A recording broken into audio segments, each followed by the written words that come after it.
All right, what's up? Welcome to the video.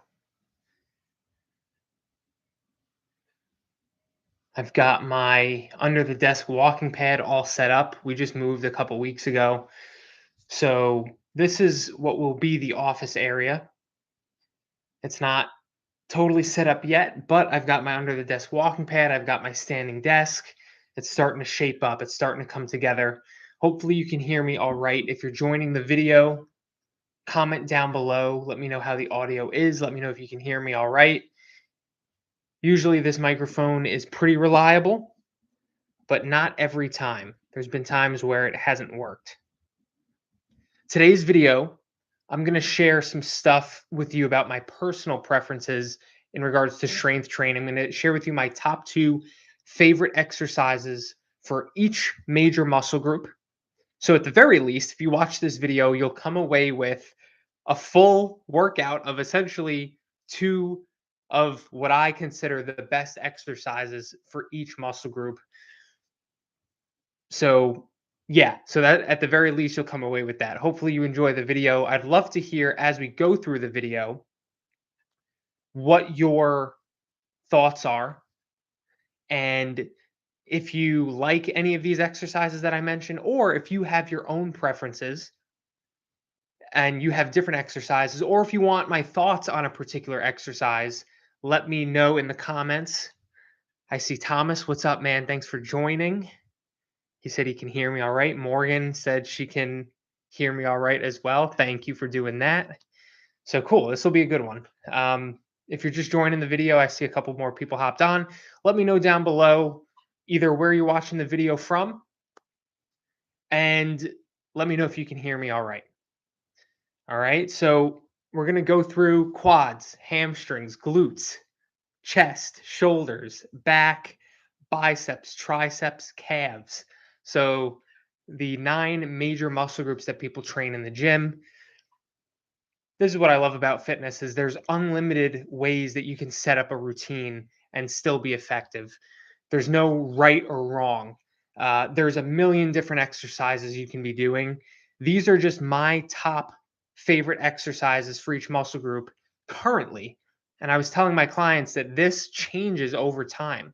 We got Jason on here. Jason is a Modern Man program member for quite a long time. Welcome. Thank you. What time is it over there, Jason? It's got to be in the evening over there in the UK. Thank you for joining. Hope you guys enjoy the video here. If you have specific questions or thoughts, or you want my take on any particular exercise, leave it in the comments below and I'll tell you what I think about it. And I'm going to tell you my top 2 favorite exercises for each muscle group, but I'm also going to mention some very mainstream popular exercises that aren't in my top 2 and why they're not, or why either I don't like them or why I didn't include them. So you can just kind of, again, I'm not saying what I say here goes or factually these are the best 2. There, if anyone says there's a best anything in fitness, in training or nutrition, there's just so much nuance to this. That's kind of a red flag, right? So let's dive into it. And by the way, I go live here on YouTube every week this time on Wednesday. So set your calendar if you want. And I talk about a different topic that I think would be helpful for particularly my clients to hear, because I know that if I'm doing a training like this about something that I want my clients to hear about and learn about, it's probably beneficial for people who aren't my clients too, right? So every Wednesday at 12 p.m. Eastern time. All right, so let's dive into it a little bit here. We'll start with quads. We'll start with the legs. We'll start with quads. My top 2 favorite exercises for quads. I love this stuff. The first one is the hack squat. All right, the hack squat machine. And I was talking with a client yesterday about this because not every hack squat is made equally. There's a hack squat at my new gym that I don't like. I don't like it pretty much at all. It's, I think in some gyms they call it a linear hack squat machine, where it's more like you sit in a seat rather than have the pads on your shoulders. So I just don't like it at all. But a traditional hack squat where you sit with your back and your shoulders on the pads, and you load the weight on the sides and you squat down, without a doubt is my favorite more compound movement to really hit the quads. And because your back is supported, I've never once gotten injured doing a hack squat. You can load it up with tons of weight. You can max out for a few, just a few reps. It's super safe. It's super isolating for the quads. And it's easy to progressively overload for that reason. And again, I've never once gotten injured even a little bit doing the hack squat. Let me know if you've ever tried the hack squat or if they have that at your gym. Let me know down in the comments, those of you who are watching live. Um, Again, not every machine is made equally. There are some hack squats that aren't so good and honestly kind of suck. And then others, the more traditional ones, are quite literally my favorite. The second favorite quad exercise for me is the leg extension machine. So I picked two machines, and the reason why I chose this, I mean, listen, I love a good old fashioned walking lunges with dumbbells. That can be excellent. Um, there's a couple of other exercises I could name that are really, really good. The leg extension machine for me is I feel it so directly in my quads more than anything else, which is, it's meant to be an isolation exercise. It just feels so comfortable and natural to me. If I was building a home gym and I had unlimited space, I would have a hack squat and I would have a leg extension machine. Um, it's just always included in a leg day for me that, I'm trying to focus on the quads. And you might think, well, why didn't you choose a barbell back squat? That's seen as the most mainstream, most popular um, lower body exercise, right? A back squat. I've hurt myself a number of times putting a weighted barbell on my back, even with proper form. I've tweaked things. I've gotten uh, you know, minor injuries, not so minor injuries doing barbell back squatting. I've had back problems over the years, and I've went to chiropractors, and they knew that I worked in fitness, and they said, we don't recommend. I was already avoiding back squatting for that reason by this time, but they basically told me as long as you're not loading tons of weight onto your spine, you'll be okay. You can continue training the way that you're training. So literally, when I went to a chiropractor, that was the one thing they said maybe you should stay away from. So for me, it's just about reducing the risk of injuries. Could I do some barbell back squatting and not get injured? Yes, but it's happened too many times where it's not worth it to me to use a barbell back squat, and that doesn't mean that everyone's going to get hurt doing it, right? I may have, because of my back history, I may have some predisposition or some elevated risk of injuring myself doing that particular exercise compared to the average person. Uh, I have a number of clients who have barbell back squats in their programs, right? So it's not like I won't even program it. Um, but that's my reasoning for it. Let me know what you think. Let me know, what do you think about the hack squat and the leg extension machine? Those are my two favorite quad exercises. All right, let's move on to hamstrings. So hamstrings, I've got two here. I've got a single leg RDL. And Jason, if you're still watching here, I think, have seen this in the Discord channel that I just posted a video last week of one of my sets doing a single leg RDL. I love doing this. I love regular RDLs too, with two dumbbells or a barbell, whatever it is, right? Specifically, though, the single leg RDL is, I find, even safer. Again, coming from someone with a history of back problems and injuries, it's even safer. I've never hurt myself doing a single leg RDL compared to a normal RDL with two dumbbells. I can do that safely too. It's not a high level of risk that I have gotten injured doing it like the barbell back squat. Believe it or not, I've hurt myself putting away the dumbbells. If I'm holding two of them and I'm putting them away at the same time, I've hurt myself doing that. Um, but I find that doing single leg RDLs, what I like to do specifically for the hamstrings is I'm holding the dumbbell in my right hand and it's my right foot that's on the ground. So same side, dumbbell and leg, and I'm training that right leg hamstring rather than holding it in the opposite hand of the opposite leg. Both are good. If you hold it in your left hand and your right foot is the one on the ground, so opposite arm and leg, you're going to hit more glutes, which is fine. But for specifically for hamstrings now, same side dumbbell as the leg that's on the ground will really get that hamstring really good. Man, I get pretty sore the next day from that, and I find you can load it really, really heavy safely. Like I said, I've never gotten injured doing it.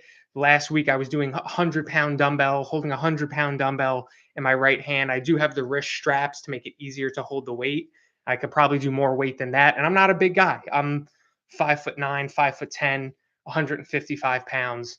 So you can really load on plenty of weight for this exercise and it feels really good. It feels really safe. Thomas said, I do the single leg RDL and love it.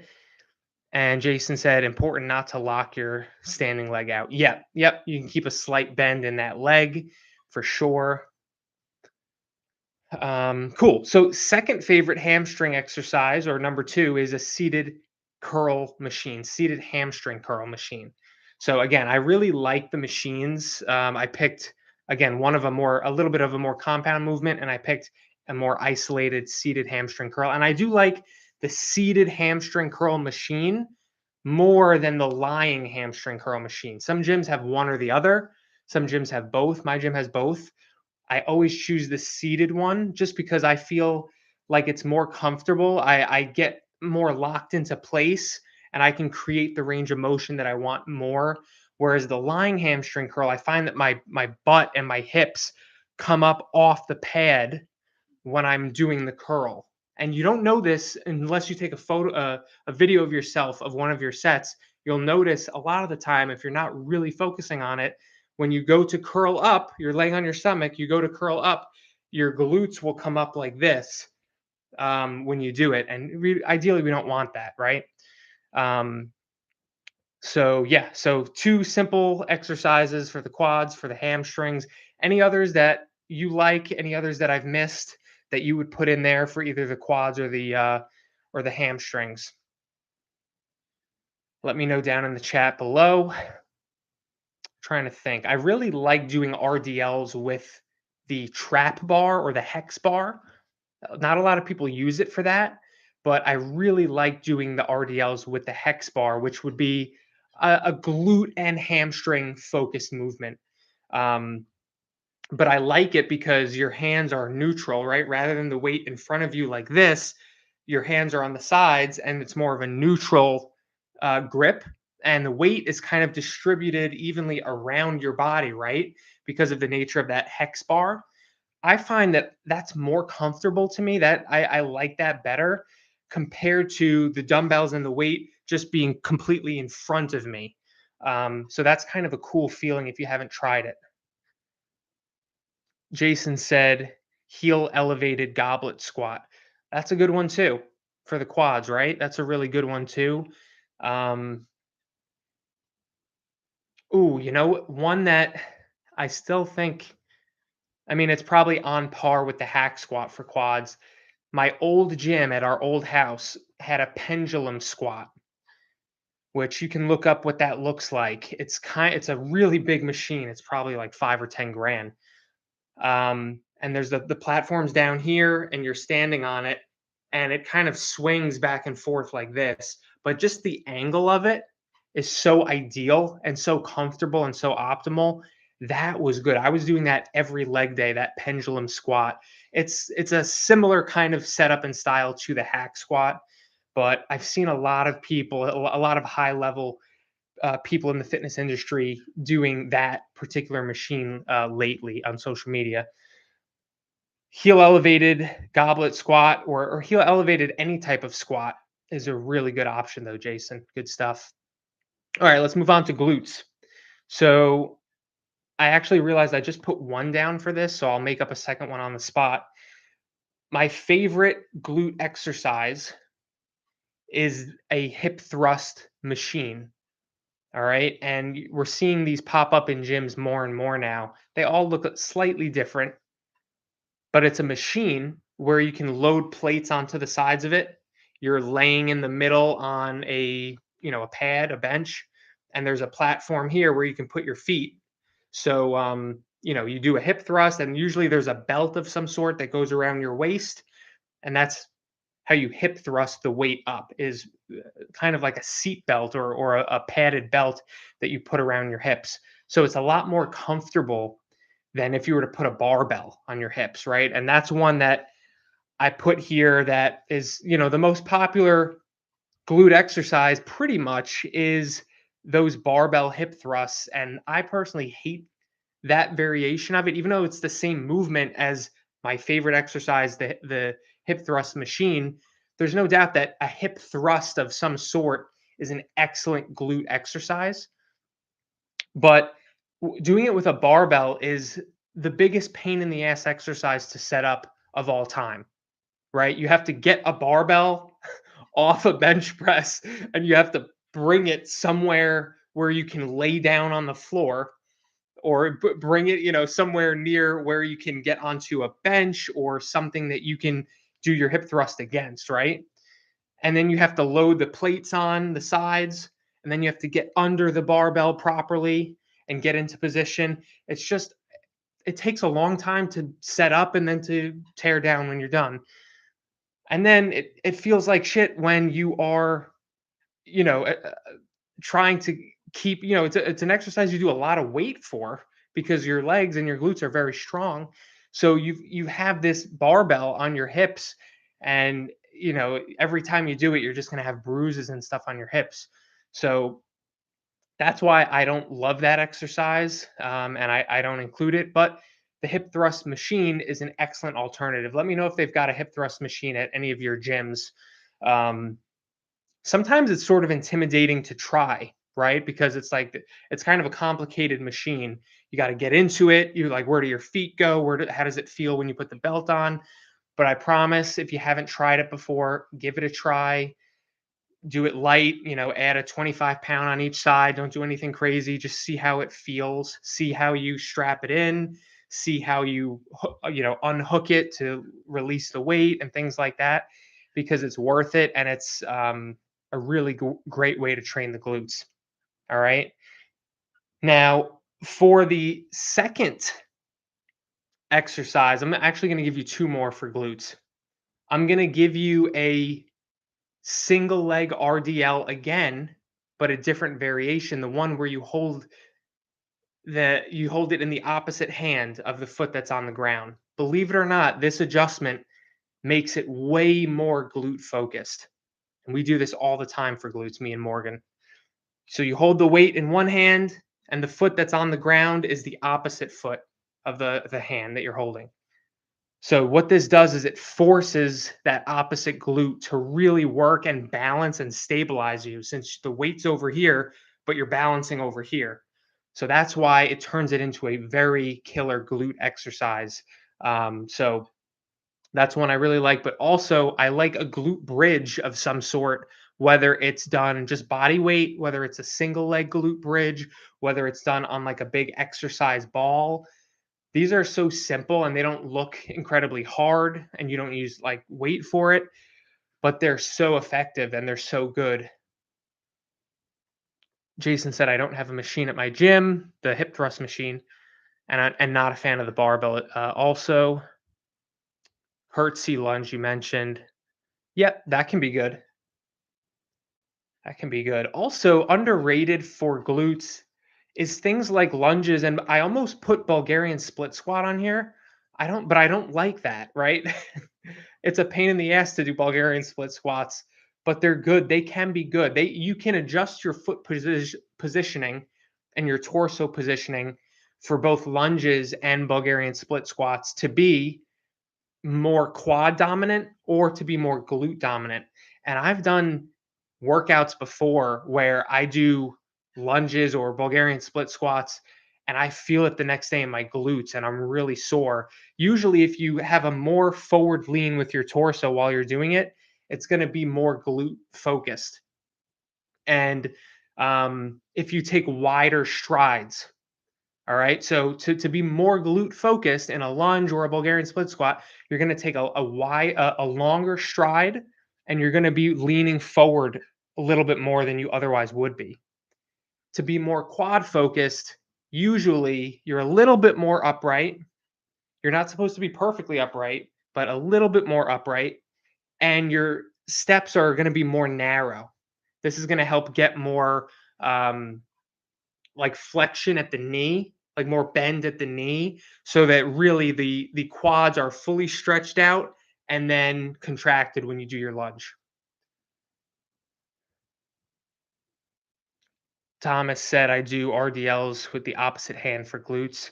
I work out at home. Okay, so yeah, that's going to be a good one for you, man. The opposite hand single leg RDL, definitely going to be a good one. And you can use the lunges and the Bulgarian split squats for quads or glutes, and then you can do the body weight hip thrusts or like a single leg normal hip thrust, lean up against your bench and do a single leg hip thrust. That's a killer.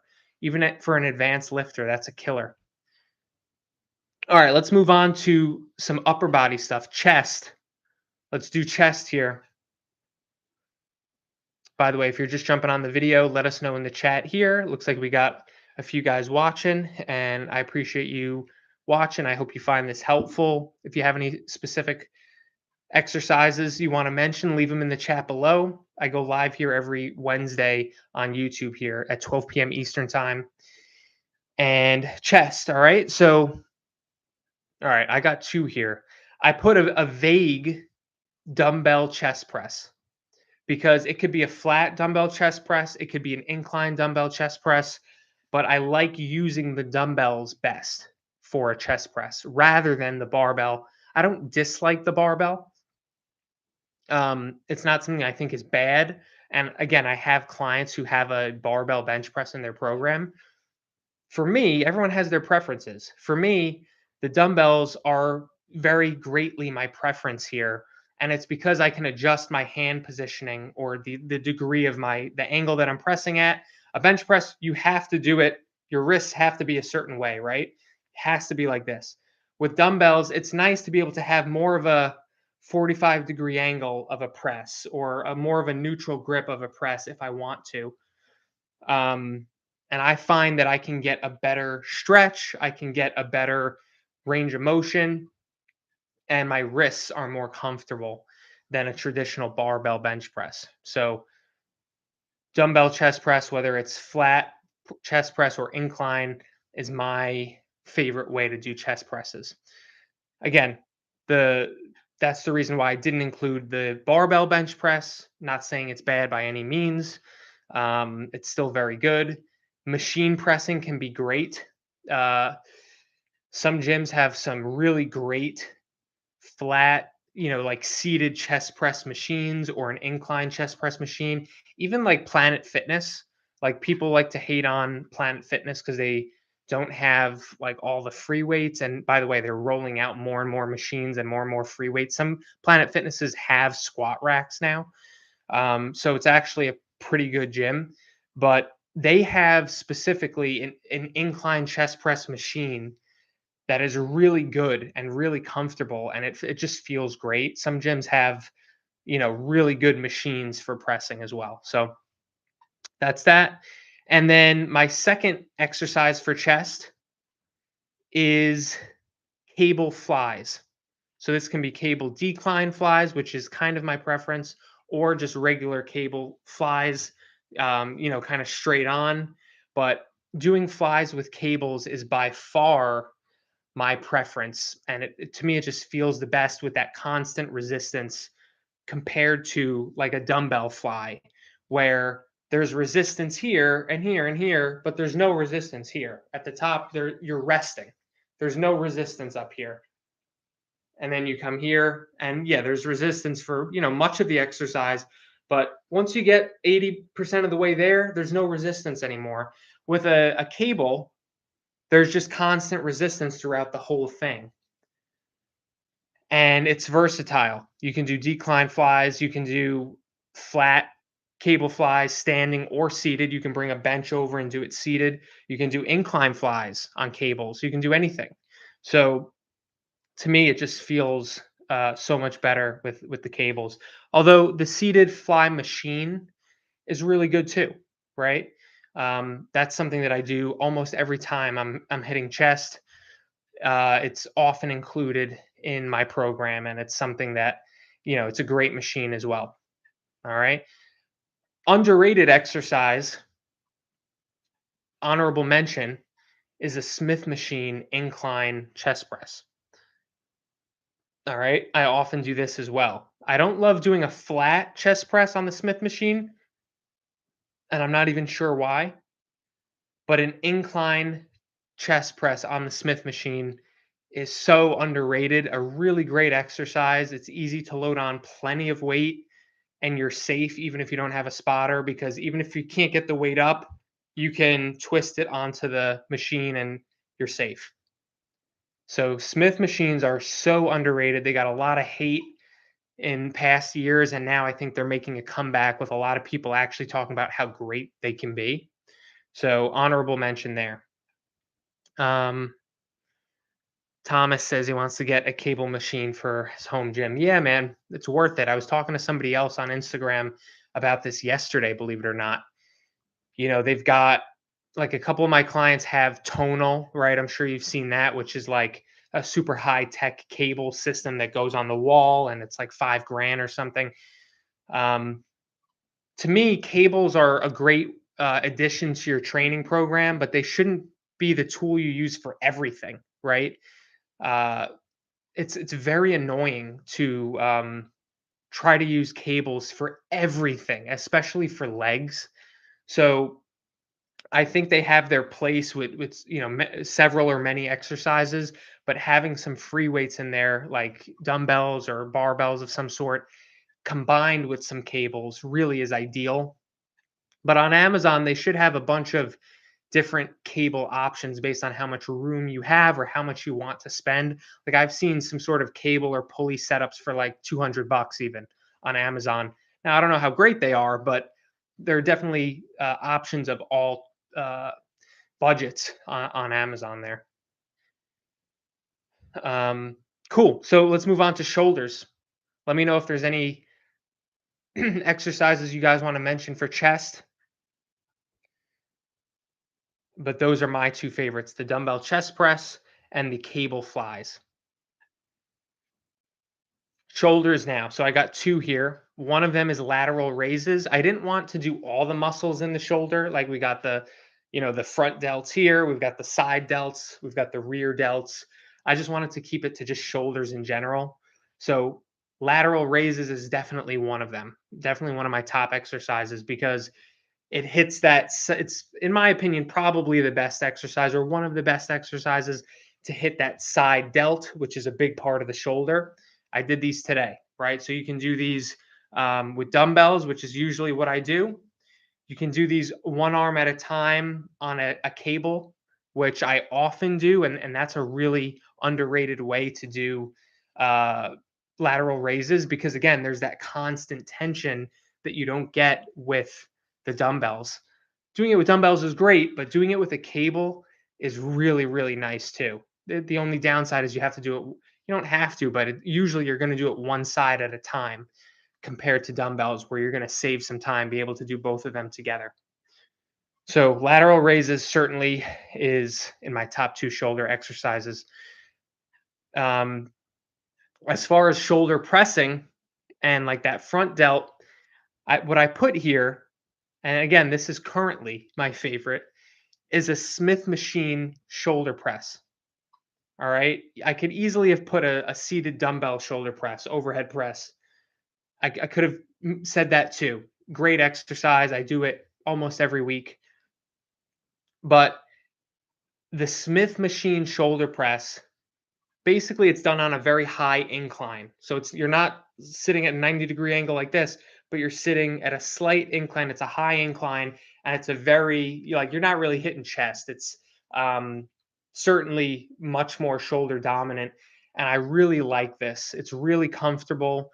It's way easier to get into and out of compared to a dumbbell shoulder press, where sometimes the hardest part of a dumbbell shoulder press is getting the weights up on your sides and then doing that first rep, right? If you're doing a challenging weight, sometimes that can be the hardest part, is just getting them into position. Whereas with a Smith machine, the weight's already in position. You just unlock the bar and then you're pressing right then and there. And it's a fixed path. So you can load on the weight. If you can't, you don't need a spotter, because if you can't get that last rep up, you can always just lock it into place wherever you are in your path, right? Um, so really underrated and overlooked way to do shoulder pressing, which is just great. You do it seated, so you bring a bench over to the Smith machine, you put it on a high incline, and you're pressing. Let me know what you guys think. Thomas, I know you train at home, so you're not doing that one. So you're probably doing it with dumbbells, but um, anyone else watching, even the replay, let me know if you've tried the Smith machine shoulder press, or if you use the Smith machine for anything. Many people don't use the Smith machine for anything. And used to be one of those people who was never even going near the Smith machine. And now I'm incorporating it way more, often doing incline pressing on it, shoulder pressing on it, doing inverted rows on it, sometimes for back. It's a good place to do that. Um, yeah, I mean, there's a number of other things you could do. So let's go to back now. For this, what I decided was I'm going to pick one pull down variation and one rowing variation for the back for my top two exercises. So for the pull down, I chose just a normal lat pull down. Nothing crazy, nothing different, just a normal, typical lat pull down with a normal bar. All right. Just a really good exercise. You could have easily, I could have chosen a pull up for this. I really like pull-ups as well. I've done a lot of weighted pull-ups recently, and man, are those hard. Those might be the hardest exercises out there, the weighted pull-ups, because every few pounds you add, it feels like it makes it noticeably harder. And I'm always really sore after doing weighted pull-ups, and it's almost like it forces you to pull more than you would have otherwise chosen in a lat pull down, normal lat pull down. But the lat pull down is really good. I love how you got the seat there and it kind of locks you into place. And I usually use the wrist strap so that I can get a really good grip on it, and that grip isn't a limiting factor.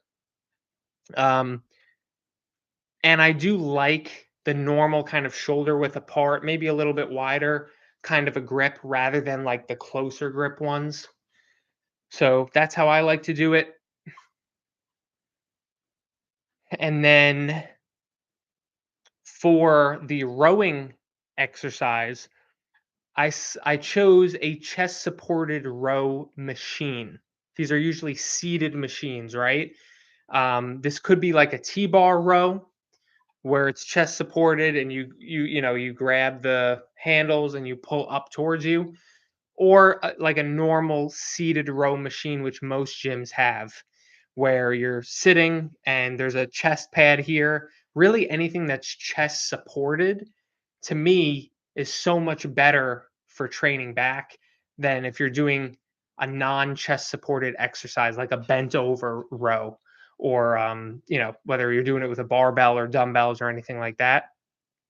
Even like a cable row. I like the cable rows where you sit down and you put your feet on the platform and you're doing like a seated cable row. That feels good and that's fine too. But I find when there's a chest supported pad, it's way, way better because it gives you more leverage. It's safe. You're not going to throw out your back trying to lift the weight. You're not going to be using momentum, right? A lot of people are using momentum on those cable machines and with dumbbells and with barbells. Um, The second you add in a chest supported pad, it allows you typically to do heavier weight, and it allows you to do it without momentum. And usually there's like a light bulb moment that you actually feel it in your back more than you ever have. So um, those machines are amazing. They're great. Those chest supported seated rows. Now, if you're training at home and you don't have machines like that, the way you would create that is you would put if you have a bench press at home, you would put it on an incline and you'd grab some dumbbells and you do a chest supported dumbbell row. So you're working against gravity. That's how you would get that chest supported um, option, right? You'd put your chest on the incline bench, you're facing down towards the ground, and you're pulling up. That's an excellent exercise as well. It's a little bit more annoying to get into and out of compared to just a seated machine. But again, if you're training at home, you don't have a choice. And you get the dumbbells, you get into position. It's kind of a little bit annoying. You do your rows, and when you're done, usually you just drop the weights rather than trying to get up off the incline bench while holding the weights. So let me know what you guys think about that. What do you think about the lat pull down and the chest supported rows with the machines or the dumbbells? Are there any other shoulder or back exercises you guys would add to that? If you're watching the replay or live, let me know in the comments any of your own preferences with shoulders and back. I should have brought my water. I realize I don't have my water. These are always good 45-minute or so videos, and I should have brought my water up here. But I'm getting my steps in. I'm at 8,800 steps. That's already more than I got yesterday. I'm going for 10 to 15,000 today. Um, so yeah. So here we go. So if there's any shoulder or back exercises you would add or you have you like a lot or you have questions about, put them in the comments below. And we'll move on to biceps, triceps, and then calves. So biceps, obviously the only way to train biceps is with some sort of curls, right? So there's not a ton of options and it's going to be some sort of curl variation. So it's just a matter of what is your preference with curl variations. For me, I like seated on a slight incline, seated dumbbell curls. And I like these because it takes away all momentum. If you're seated and there's a slight incline, it takes away all momentum. It really humbles you. Like doing seated incline dumbbell curls is way more humbling and way harder than if you were to do curls standing up because most people are using some level of momentum. Even if you know how to train, even if you're using mostly proper form, it's just way more humbling to do it seated. And with a slight incline on the bench, what that does is it allows for an even greater stretch in the biceps and range of motion, um, assuming you're coming all the way down, right? So what I see in the gym all the time is people going like halfway down or mostly down, but you want your arm to be completely straight at the bottom, right? You want it to be completely locked out so that you can get a full range of motion there. Like I see people doing this all the time. Like their arms are like, they're not even like extending their arms like that and getting a full range of motion. They're just like kind of swinging their arms like this. Like that's not actually, you're just doing a hold, right? If you're keeping this position and just rocking back and forth like this, you're not actually flexing here at the bicep and at the elbow. You're just rocking back and forth. It's essentially the same as doing this, just holding, doing a, a dumbbell hold like this. And it's an isometric exercise. So that's why I like the incline dumbbell curls. You're getting the full stretch, getting a full range of motion, and you're taking out all momentum. But you don't need a ton of weight for that one. Like even if you're really strong, doing 25-pound dumbbells is tough. It is tough. And for the second one, I chose a hammer curl option. So I chose alternating hammer curls. And I like alternating because, let me see if I can move this here. I like alternating compared to both together because I bring it slightly in front of me, like almost like across my body like this. I'm not going like completely across, like look at my elbow. I'm not doing this, right? I'm not locking out my elbow like that and flaring it out. I'm keeping my elbows mostly tucked against my body and I'm just pulling it kind of into the center. It's more of like a neutral grip like this, but I'm not going out like this, like completely out, towards the outside of my body like this. And I'm not going totally across like this. That's hitting some delts. When you're flaring your elbows out like that, that's actually hitting some delts.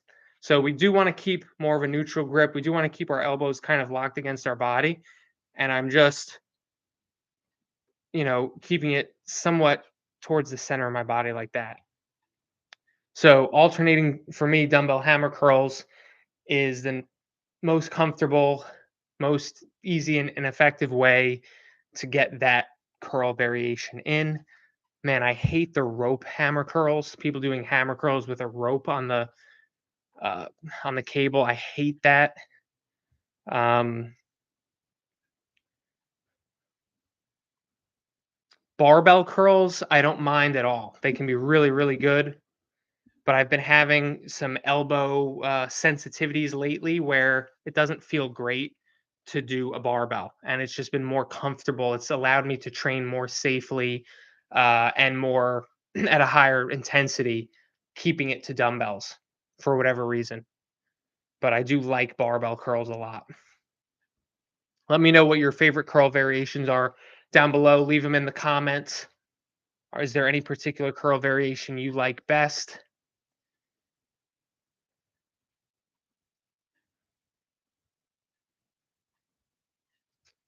And we got triceps now. So I got two for the triceps.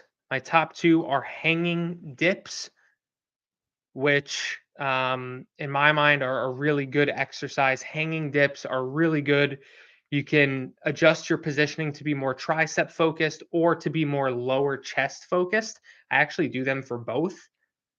But um, even for triceps, that's one of my favorite ones. Hanging dips. I really hate dips done on a bench though.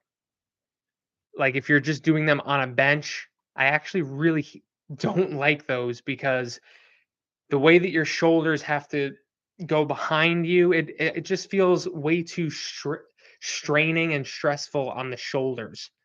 And I've had clients over the years tell me the same thing, that they feel like they're kind of like hurting themselves a little bit in the shoulders. If you don't have really good shoulder mobility, it's not going to be a good exercise for you. But hanging dips usually, if you're at that level where you can do body weight hanging dip, usually they're on the side, right? So it's more of a neutral grip and it's way more comfortable on the shoulders, way more safe. And if you're at a gym and you're not at the level where you can do body weight hanging dips yet, nothing to feel bad about because those are really damn hard, right? Any body weight exercise like pull ups, dips, even push ups, like those are hard. Those are really hard to do. Most gyms will have an assisted pull up or dip station or machine. So you can add some like weight to help assist you, and you can do dips that way. And that's what Morgan does. And it's still very good, very effective. All right. Now, my second favorite, or my number two tricep exercise, is single arm cable extensions. All right. So everyone's seen like the rope press down on the cables, which is good. Usually the rope isn't long enough to really get a full stretch and a full range of motion, so it's kind of limiting. So I don't love the rope. It's still good. There's the bar handle option, which I actually did today. You hold the bar and you press down like this. Again, you can nitpick it. It's a pretty good exercise. For me, doing one arm at a time, you grab the cable with no handle, you grab the little ball, and you do an extension one arm at a time, and you get a full range of motion It's super easy and convenient. It feels great. You get a full contraction, like you extend all the way. You really feel it directly in the triceps. Man, is it a good tricep exercise? That's probably my favorite overall tricep exercise, and dips probably put after that. But man, if you haven't tried those, give them a try. They are really, really good. Technically, you could put like a normal handle, single handle on that and do it the same way. Do it this way, one arm at a time. Those are good. Um, Let me know if there's any tricep ones you like. With dumbbells, I'm thinking for those of you who train at home, what I really like, probably the best for as a tricep dumbbell exercise, is incline skull crushers. If you're holding dumbbells and skull crushers, the way they should be done really is where you're bringing the dumbbells kind of like by your ears. Like this is the finishing position on the sides of your head.